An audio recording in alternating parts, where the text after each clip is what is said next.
You've probably seen video of the rescue workers and canine search teams desperately seeking survivors in the rubble of the condominium collapse in South Florida.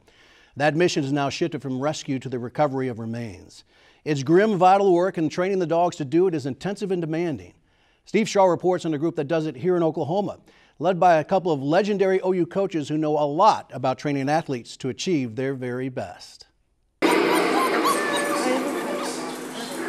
It's never a dull moment at Ground Zero Canine Emergency Training Center in Tuttle. These pups just turned 5 weeks old, but head trainer Todd Frazier and his staff begins teaching the babies vibrations and different textures at just 3 days. When their eyes open for the first time at 3 weeks, Ground Zero staff helps them identify sights and sounds. And we've discovered it's easier to raise them from puppies and train them to get them used to that little bitty stages. You know, we add every day a different types of footing in we call it the puppy gauntlet, and to get them used to that. Once they get older, it's not a big deal to them when they hit an actual rubble pile, versus purchasing a dog or getting a dog from the shelter. You have no idea of its history, so we know what we have from birth.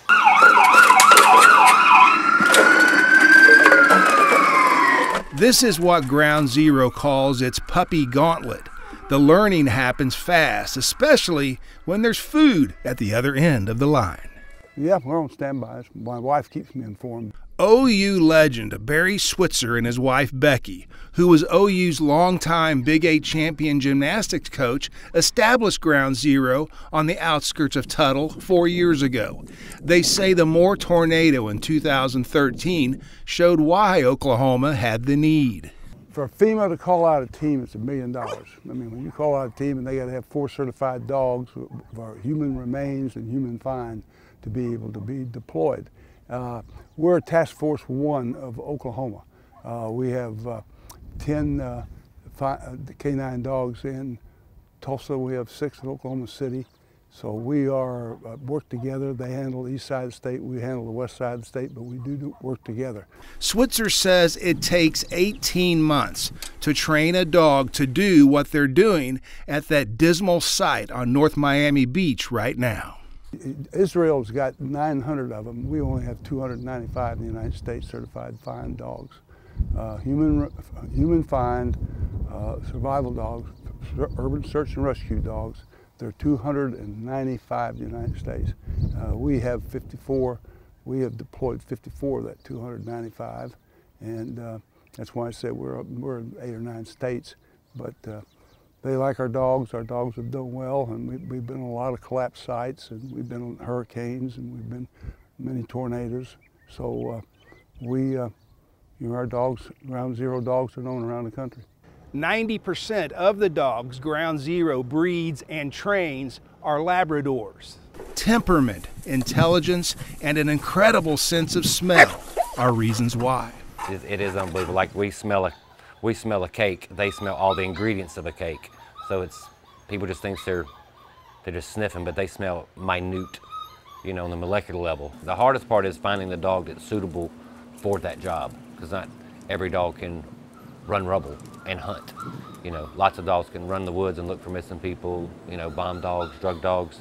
Their job is to hunt odor, bomb, or drugs, but to do the same type of hunt work, but on, you know, glass, you know, debris, nails, rocks, stuff like that. It's hard for the dogs. It's amazing what they can do at that early age.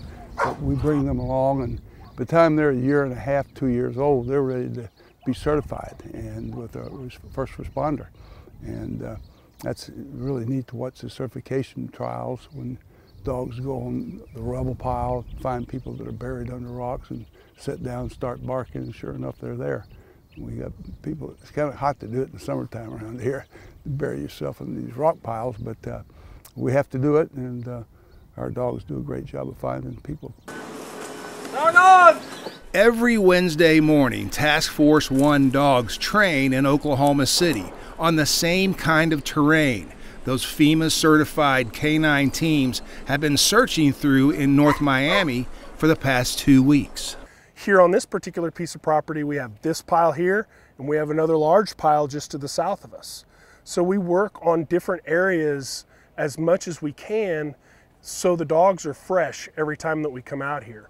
But we literally make this as true to life as we can. As you saw today, we will physically put one of the handlers down in the concrete, in the rubble, cover them up to where they're completely covered to where they're not visible, and then we run the dogs. All 6 certified Western District Task Force 1 dogs were trained by the Switzers at Ground Zero. Coordinator Andrew McCann says there was only one way to respond to what happened in Miami: very carefully.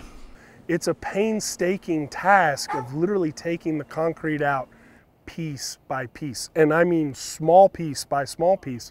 We can't go in there with dozers and heavy machinery because we may injure a survivor that's buried lower. We may cause that collapse to shift some. And what we're hoping is there's voids down there. And of course, Task Force 1 dogs will go if called. And we, of any community, Oklahoma City, we are aware. We know that in a moment's notice, man-made or natural disasters can happen. Steve Shaw, the Oklahoma News Report.